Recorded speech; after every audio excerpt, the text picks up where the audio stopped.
विद्या प्रतिष्ठानमध्ये पवार कुटुंबामध्ये चर्चा सुरू असल्याची माहिती आहे। शरद पवार यांच्यासह रोहित पवार, पार्थ पवार आणि जय पवार हे एकत्र या ठिकाणी उपस्थित आहेत।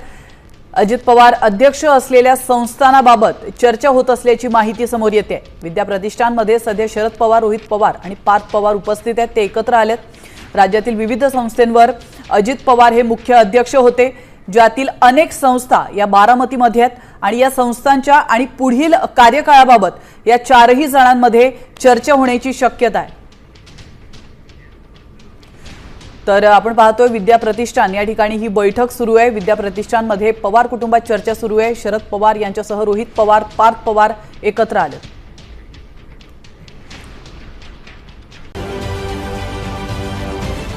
महाराष्ट्रातील सर्व बातम्यांचे विश्वासार्ह व्यासपीठ, सकाळच्या सर्व सोशल मीडिया प्लॅटफॉर्मला लाईक, फॉलो आणि सबस्क्राईब करा। तसंच सर्व नोटिफिकेशनसाठी बेल आयकॉन प्रेस करायला विसरू नका।